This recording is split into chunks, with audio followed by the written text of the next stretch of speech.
qof nadaafad badan oo mar walba xagga guriga haday noqoto xagga nafteeda haday noqoto xagga caruurteeda haday noqoto xagga nadaafadda mar walba aad ugu dheerayso oo xagga nadaafadda मचले हुए जज्बात बात जरा होने दो मुझे प्यार करो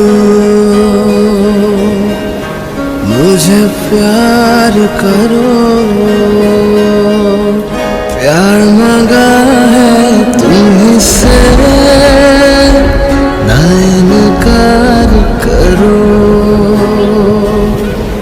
प्यार मांगा السلام عليكم ورحمة الله وبركاته وأنا قاعد فتح فرح محمد يوتيوب channel ka daawanayso waa youtube channel ka hibaaq ee aad فتح fadlan haday tahay marka kugu horeysay soo boqoto channel ka subscribe garee videogana like saar fariintaada comment-ga nagula wadaag furaga barnaamijka si aad u noqoto daawadaha ugu horeeya ee daawada muuqaalada aan soo gelino videogana maanta muxuu ku saabsan yahay wali waxa inoo socda casharadii qoyska ama casharada dumarka iyo ragga u dhaxeeyay yaan wali inoo socda videogana maanta wuxuu ku saabsan yahay afar qodob oo lagu garto xaaska wanaagsan haddaad xiriir leedahay oo hadda xiriirkaaga ku soconayo aad jacayl leedahay ama haddii aad xaasla tahay xaas aad leedahay afartan qodob haddii aad qofka aad xiriirka la wado ama qofta aad jacaylka la wado ama qofta aad qabto oo ah xaaskaaga aad ku aragtid waa xaas wanaagsan ee marnaba ha iska sii deynin afartan qodob maxay kala yihiin afartan qodob baynu maanta videogeena kaga hadlaynaa afartan qodobna waan bilaabanaynaa afartan qodobka koowaad haddaad soo qaato nadaafadda qofta aad la socoto ama jacaylkaaga ama xaaskaaga haday tahay qof nadaafad badan oo mar walba xagga guriga haday noqoto xagga nafteeda haday noqoto xagga caruurteeda haday noqoto xagga nadaafadda mar walba aad ugu dheerayso oo xagga nadaafadda ka soo baxda waa xaas wanaagsan ama waa qofka aad xiriirka leedahay waa qof wanaagsan ee iska sii deynin kuna dadaal sidii aad ku guursan lahayd waa nadaafadda qodobka koowaad qodobka labaad wuxuu noqonayaa ixtiraamka haddii lays ixtiraamaynin oo dee qofka aadan ixtiraamaadan ka arag ama xaaskaaga aadan ixtiraamka arag ama ninkaaga zawjaaga aadan ixtiraamka arag waxa laga yaabaa inuusan dee qof wanaagsan uusan hayn ama uusan waxba kuu qabin baa laga yaabaa marka qodobka labaad waa ixtiraamkuna waa haddii xagga family la eego ama xagga qoyska la eego waa waxa kaliya oo guriga uu ku dhisan yahay haddaan la is ixtiraamin oo la ismaqlin oo la kala dambaynin oo aan la isku dulqaadanin wax meesha yaallay ma jiraan oo macnihii dee ixtiraamku waa wax labada qof ay ku midowdo qof kale hadduusan ixtiraamin wax soconaya haba yaraatee ma jirto qodobka saddexaad haddaynu soo qaadano oon qodobka halka uga soo gudubno qodobkeena saddexaad wuxuu noqonayaa sabarka haddaan la isku sabrin oo aan la isku dulqaadanin oo aan la kala dambaynin oo midba midka kale uusan u tanaasulin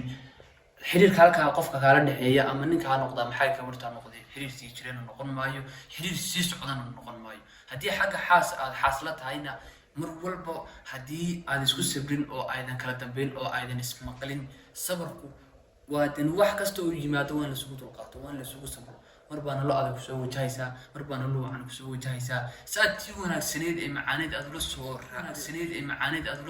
raacday aad ula soo socotay waa inaad tii xumeydna la isugu sabro oo aad isugu sabartaan oo isugu dulqaadataan oo aad falowgeeda qabataan sidii aad isugu sabri lahaydeen oo nolosha adag eedi soo wajahday aad uga gudbi lahaydeen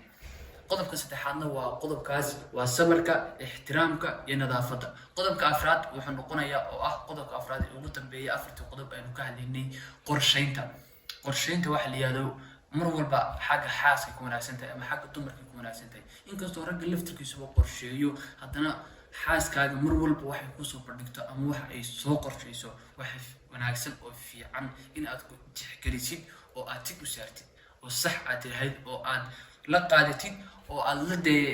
la hirgelisid marka qodobkeena afraad wuxuu noqonayaa oo qodobka ugu dambeeya afarta qodoba qorshaynta qorshaynta la yiraahdo dumar baa wax rag inaga dhigay rag haddaan nahay dumar baa wax inaga dhigay dumar baan wax ku nahay dumar la'aantood haddaysan dee aan maanta adduunka dumar jir lahayn rag ma jiri lahayn waxba mayna aan lahayn rag badan oo aad arkaysaa maanta adduunka horumarka sameeyey waxaa horumarkaa ka dambeeyey ay sameeyeen waa dumar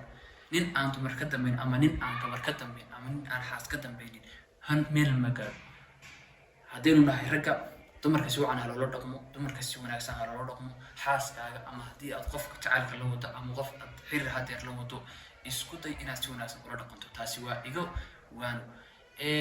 afartan qodob haddaad ku aragtid qofka aad la sheekaysato ama xagga ragga ha noqoto ama xagga dumarka ha noqotay waa qof wanaagsan xaaskana sii geeyay afartan qodob waa afar qodob oo lagu xusho xaaska wanaagsan waxayna u gaar tahay dumarka fiidiyogu wuxuu u gaar yahay dumarka afartan qodob waa afar qodob oo lagu xusho dumarka xaaskaaga ama qoftaada haddii ay leedahay afartan qodob waa qof wanaagsan marnaba ha iska sii deynin falowgeeda qaba si aad markiiba u guursan lahayd oo aad nolol wanaagsan oo nolol macaan la qaadan lahayd haddii aad qabtay oo xaaskaaga tahay oo aad ku aragtayna waa xaas wanaagsan ku dadaal marnaba in aadan iska sii deynin aad iyo aad baad mahadsantihiin daawashada muuqaalka aad daawanayseen waxaan ka cudur daaranaynaa daris baan nala degan qaybta nagu dhegan baa waxaa degan reero caruur yar oo fara badan leh baa degan markaa caruurtii reed baa qaylinaysay qayladooda fiidiyoga naga soo dhex gashay markaa intaa waan idinka raaligelinaynaa waa se garanaysaa haddii daris kuu dhow yahay ama caruur guriga ay kuu joogto adiguna ama youtuber tahay ama aad fiideo duubaysid mar walba caruurta qayladooda soo dhex gelaysaa markaa intaa waan idinka raaliada teeda labaad shalay iyo daraad midna fiideo maanaa soo gelin cudur daarasho jirta awgeed hawlo yar iyo dee adugu hawlo iska jira hawl adduunyo waa se garanaysaa maanaa shalay iyo daraad maanaa fiideo soo gelin taana waan idinka raaligelinaynaa waan idinay waan ka cudur daaranaynaa aad iyo aad baad mahadsan tahay muuqaalka la garay fariintaadana commentiga nalagu wadaag aad iyo aad baad u mahadsan tahay mar labaad iyo mar saddexaad haddaad nala joogtay soo dhawow haddii aad nagu cusub tahayna mar labaad iyo mar koowaad iyo mar saddexaadba soo dhawow baan ku leenahay channelku waa channelkaagii cidi kaama xigto waxaan iskaga sii tegaynaa intaanu muuqaalka xay ku kulmayno sidaas iyo मचले हुए जज्बात बात जरा होने दो मुझे प्यार करो मुझे प्यार करो प्यार मांगा है